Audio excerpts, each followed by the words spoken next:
Assalamualaikum warahmatullahi wabarakatuh. Jumpa kembali bersama saya di channel yang saya harapkan bisa berbicara banyak tentang pulau-pulau di Nusantara dan terkhusus 3 gili yang saya tempati saat ini. Dan inilah Inside the Islands channel.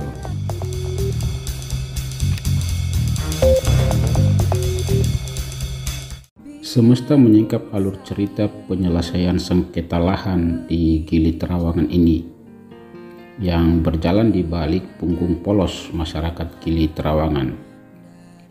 Beberapa kejadian yang ada di Gili Trawangan akhir-akhir ini bisa membuat siapa saja terperangah tak percaya.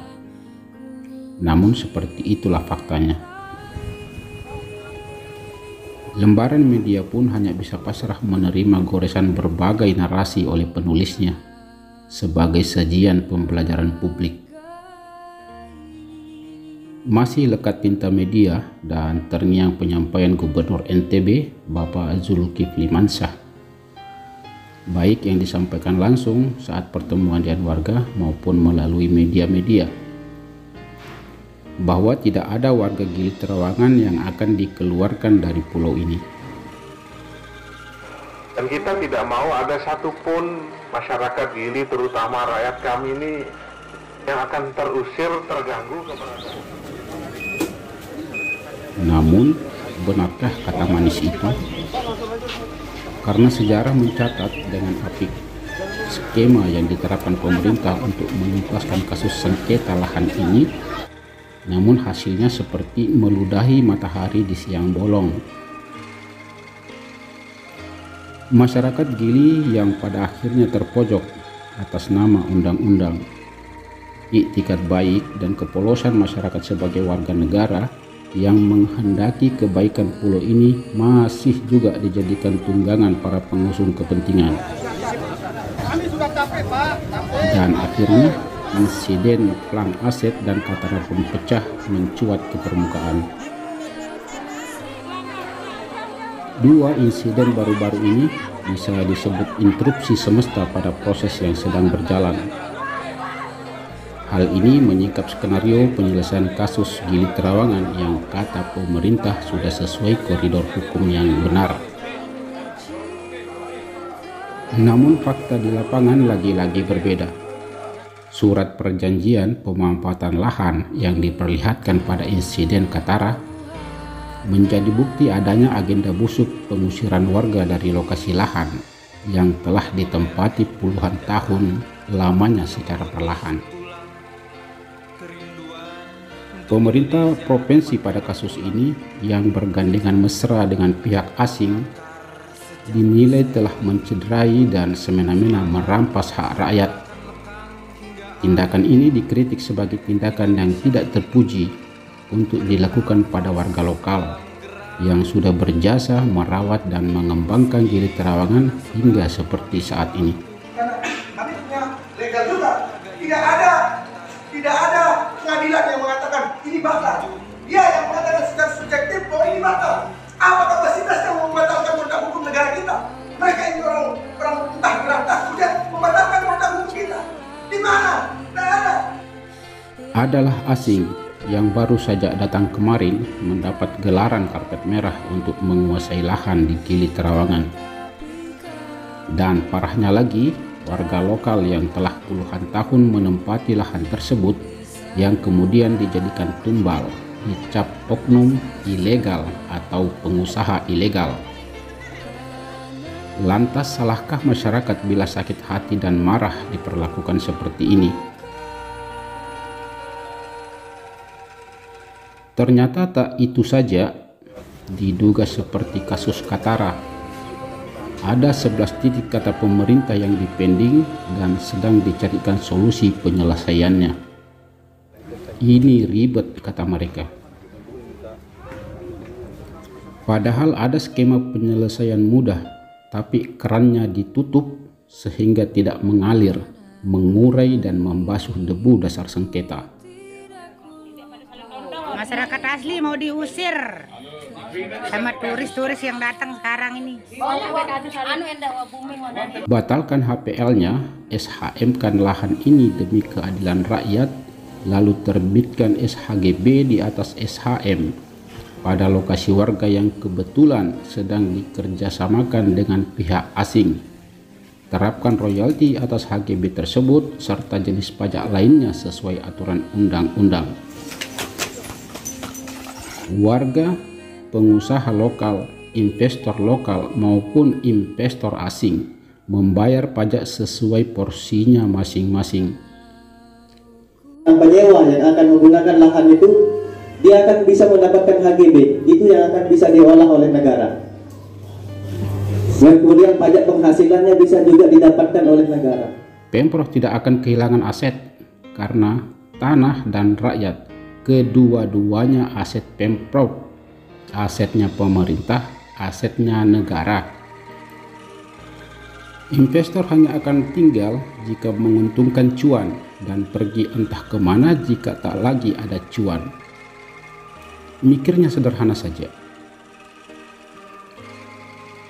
Masyarakat Gili Trawangan merindukan hak pendahulunya atas tanah ini dikembalikan. Jadi janganlah terus-terusan membodohi diri dengan memaksa rakyat jadi investor. Masyarakat itu penduduk, bukan investor.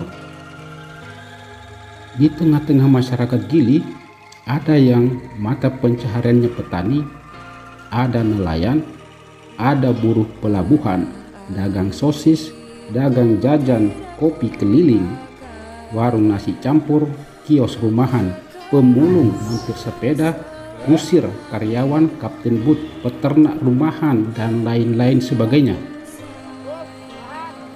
Itukah yang akan digiring jadi investor agar PAD bisa naik?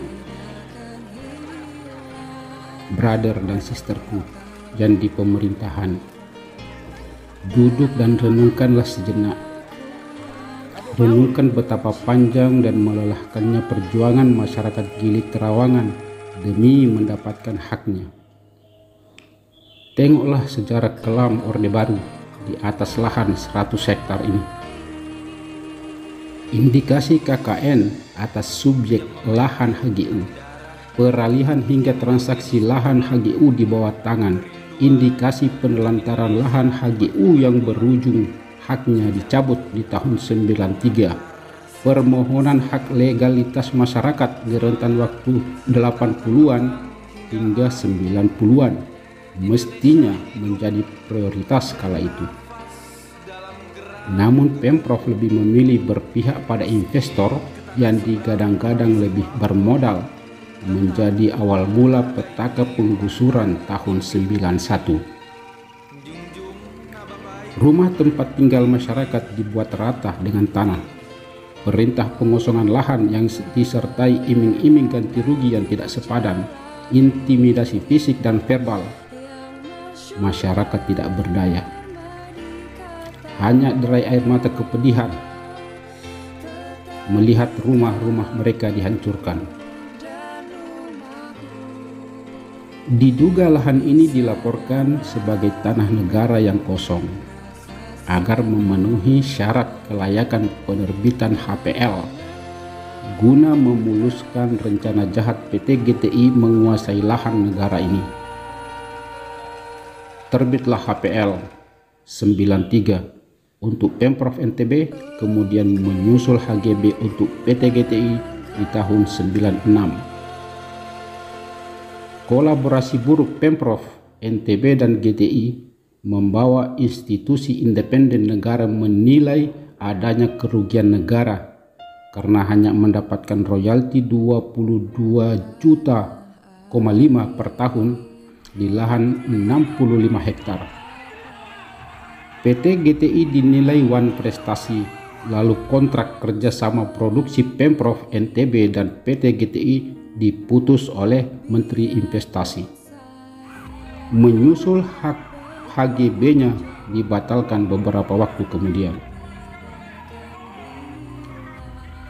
Terbitnya SPPT dan PPH atas nama masyarakat tahun 2008 membawa semangat baru di tengah-tengah masyarakat.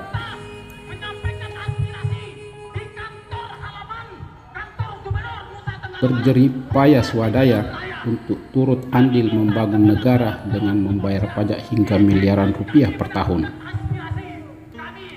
Ini jika dianalisa lebih dalam, dengan dasar SPPT dan PPH saja, masyarakat menyumbang PAD miliaran rupiah per tahun.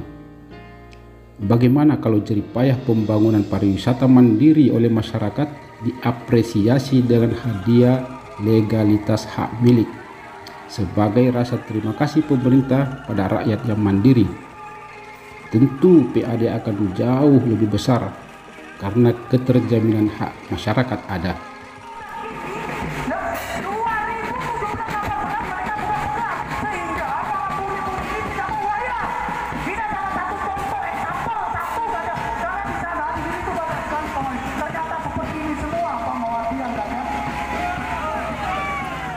Hadirkan hati yang jernih, mari ukir sejarah.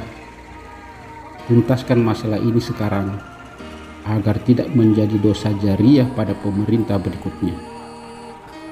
Sudah hampir 50 tahun sengkarut lahan ini tidak juga kunjung selesai. Keberadaan masyarakat bermukim hampir 50 tahun di Gili pun telah diketahui halayak ramai. Penguasaan fisik lahan sudah lebih dari 20 tahun. KTP-nya ada, bayar pajak juga pada negara hingga miliaran rupiah per tahun selama puluhan tahun. Semangat NKRI harga mati tertanam dalam dada masyarakat. Tidak pernah ada terbesit sedikit pun untuk membuat negara di dalam negara. Sudah layaknya topeng mistis HPL Pemprov dilepaskan. Topeng itu hanya akan membuat hati pemerintah jadi keras. Ini sangat meresahkan warga. Kebijakan-kebijakan pemerintah selama ini jauh dari kata keberpihakan pada kepentingan rakyat. Satu solusi sempurna, paling fair, paling damai, paling nyaman yang memenuhi rasa keadilan rakyat, yaitu dihapuskannya HPL secara sukarela oleh Pemprov sebagai pemegangnya. Karena di balik HPL itu ada hak milik rakyat.